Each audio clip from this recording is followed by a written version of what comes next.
morning, and thank you very much for the invitation and for the opportunity to be here. I'm going to talk about attitudes to immigration and refugees, so not so much about the immigrants themselves, but much more about the attitudes of the host society towards the refugees and towards immigrants. This is a presentation about an infrastructure, about a module that we applied for in the European Social Survey in Europe in a team together with some other researchers from Europe. And maybe some words about the European Social Survey. This is an infrastructure data set collected since 2002, every 2 years.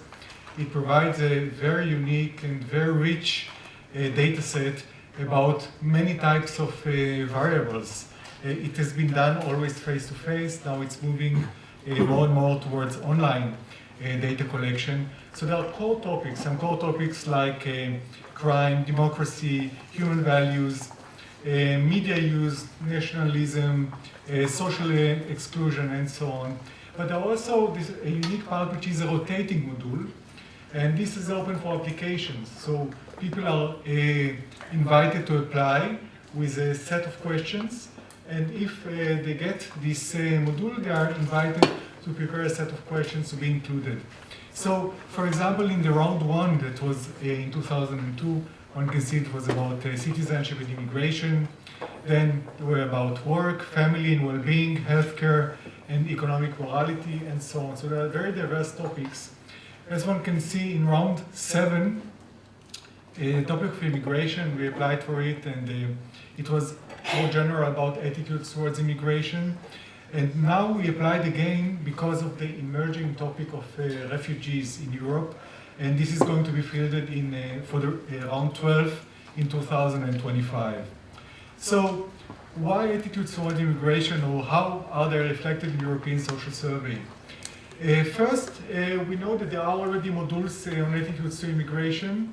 They were in 2002, they were in 2014, but in addition, there are some core items that are fielded every 2 years about attitudes towards immigration from the host society. Now, this is important because when I'm asked why immigration, then I think this is something that really changes not only in Europe, the fabric of societies. And it is really important to understand how host society members think about this, what their opinions, what their attitudes are towards these processes in the society, because they are consequential for how immigrants feel in that society, for cohesion in the society. This was acknowledged by the European Social Survey, and that's why these questions are repeated every 2 years. Now, there will be a new repeat module in round 12, but this will focus especially on attitudes towards refugees, which is now an emerging topic in Europe. Why refugees? Or why immigration in general? Why bother and do this data collection? It costs a lot of money, a lot of time.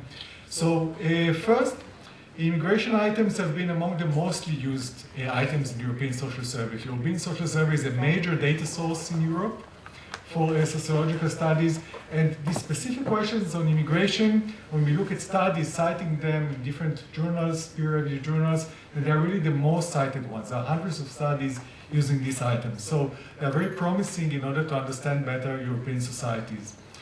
In addition, the topic of immigration, like we saw in the previous presentation, remains highly salient, not only in Europe, and not only in theory, but also in empirical research, and also in political debates. So one can criticize the politicians don't always listen to the researchers, but this is only partly the case. Sometimes politicians do ask researchers, and these data sometimes do contribute to understanding how policies should be developed in Europe regarding immigrants, regarding acceptance of immigrants and refugees in Europe.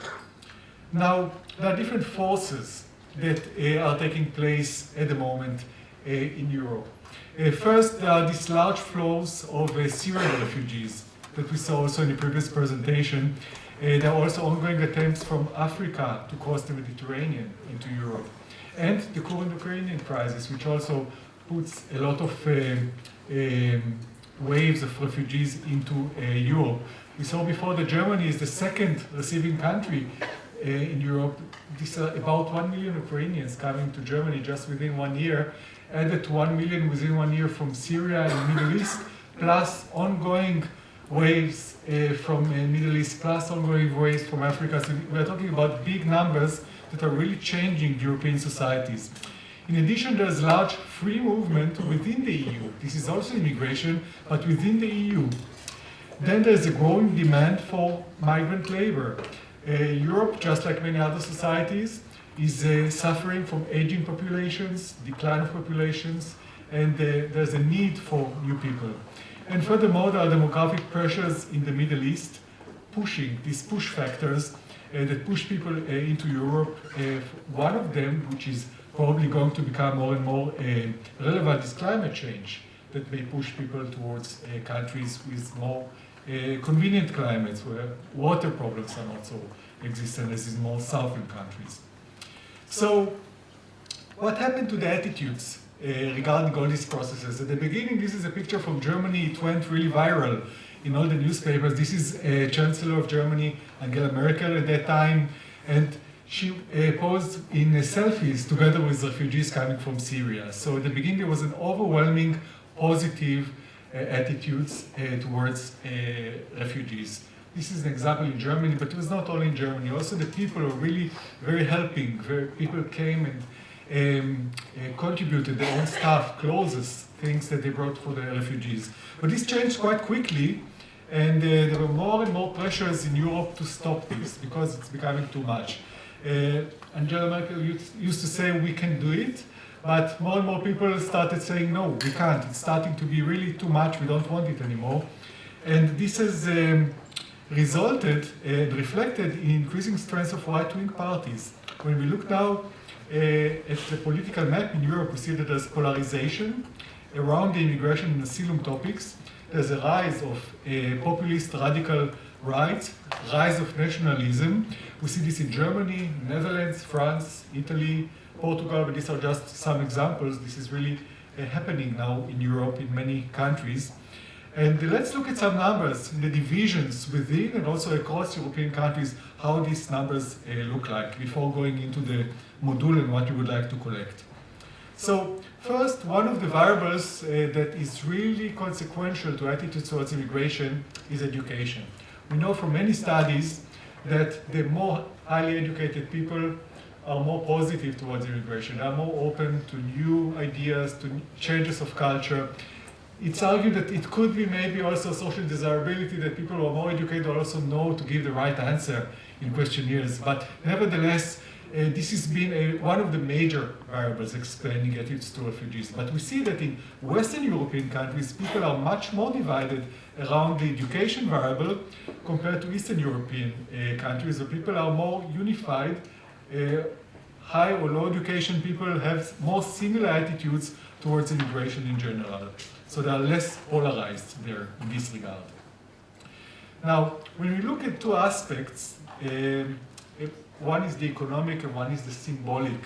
We like to talk also in the US context, in the European context, about economic fears of people and symbolic fears about the culture.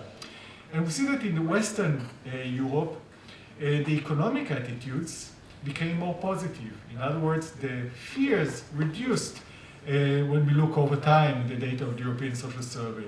Less and less fear, but there has been little long-term change with respect to cultural fear.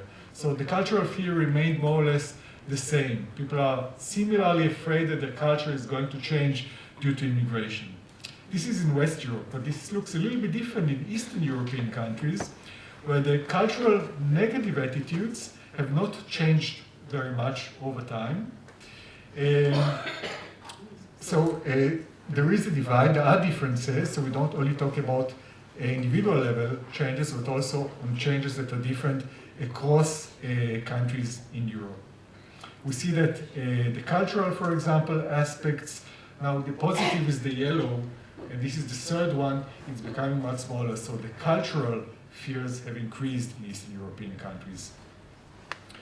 Now, we had a basic theoretical model, and no one would dare to say that this is really the real causal structure. There's a huge discussion about how things cause, what causes what. But this was serving as a general theoretical framework for the previous module that is we base on for the next module. In this module, on the left are more the predictors, so the more abstract, the more on the left, and the more specific, the more on the right. So we see, so on the very left, we have socioeconomic disadvantages in terms of education, in terms of income, or value orientations, which are also included in the European Social Survey, like universalism values or conservation values. It has been shown in a very robust way that universalistic people are more open to immigration, and conservative people, conservation people, are much more negative towards immigration, are much more nationalistic, at least in the European context. This was a robust result in Western European countries. When we go more to the right, we have variables like fraternal relative deprivation, developed further on by Thomas Pettigrew, which is the feeling that my group is deprived compared to the immigrants coming to the country. This has been one of the strongest predictors of rejection of immigrants. In addition, national identity was included, racism, the classical biological racism.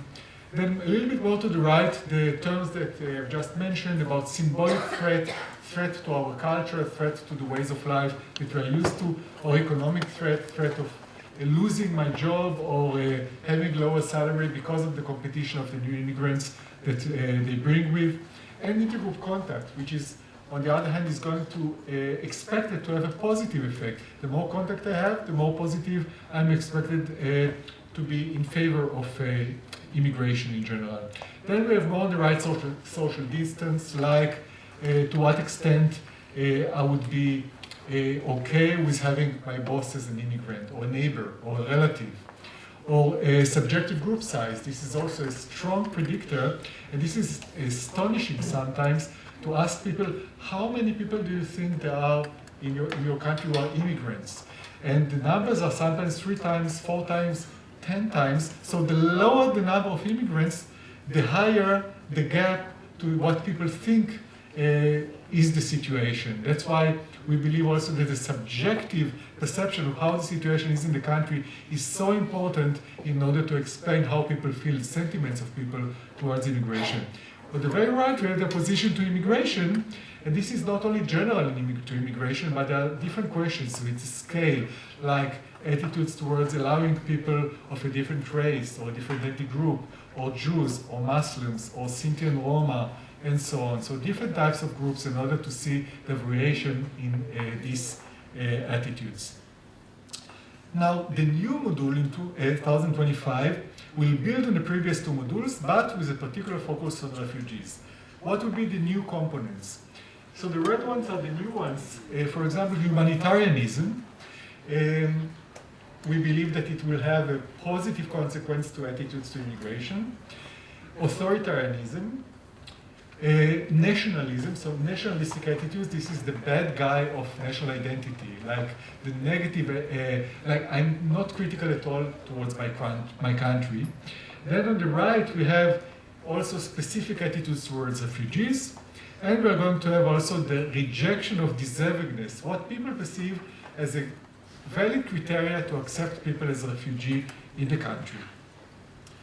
How does it look like? Humanitarianism for the module is defined as a belief that people have the responsibility towards their fellow human beings, and they should come with assistance to other people who need them, who need this assistance. This is a general definition, and based on this, some questions are operationalized to have the concept of humanitarianism. We expect that we will have a positive relationship with accepting refugees. And in addition, not only a direct effect, we also expect the effect of humanitarianism to be moderated, so to be stronger when people perceive that these people coming to our country deserve to come, deserve to get asylum-seeking status. So it's not only an effect, but also we expect it to be different depending on how people think that these people coming to our country should get our help and should come here. What is this deservingness? We don't want to know whether people know or are acquainted with the United Nations High Commissioner for Refugees definition of who is a refugee, but rather with respondents' own beliefs what should be counted as a refugee. In addition, we think that this would be a nice component, this would be a survey experiment. We would like to vary two conditions. One condition is whether people come as either migrants, labor migrants, or as refugees, because we expect the attitudes to be different, and two origin countries which are very, very different in the terms of attitudes, Ukraine and Syria. They were major sources of immigration in Europe. So this would be 2-by-2 experiment. People will be divided randomly, and then we would like to see whether there are differences. Cultural racism, in addition to biological racism, we would like to measure whether the racism in terms of culture may work. And what do we mean here? Questions like some societies are superior to others, or some customs and traditions are superior than others. This is common in European context to think this way. Nationalism, this bad guy of national identity, questions like the world would be a better place if people from other countries are more like our country. This has been shown to have strong consequences, strong effects on attitudes to refugees. It relies also on ISSP data. Now, very first results in the last 1 or 2 minutes that I have, because we have some pilot data. The data are not available, but some pilot data are already there in 3 countries. In Portugal, for example, the survey experiment worked wonderfully. So we see the very green are the most positive attitudes. So refugees from Ukraine are the most positively accepted by the population, and the least accepted are the labor migrants from Syria. So refugees from Syria are even less acceptable than labor migrants, who are not considered as really as needing as refugees from Syria. So we see this same pattern also in the 2 other countries in the pilot, in the UK and in Hungary. So the survey experiment worked very well. What also worked so far in the pilot data are disassociations, this general model that I showed. In general, disassociations work well. And one other aspect that we looked at is comparability. Europe is very diverse, countries are very different. So we looked at to what extent the questions travel successfully, looking at measurement comparability. And many of the questions we looked at travel quite successfully, but we are now still trying to improve these formulations to make them travel even better. Now, the next pilot is underway. Data collection is going to begin in a few months, and we are looking forward to the data so that we can start working on this, and for papers taking up small parts of this general figure. So thank you very much.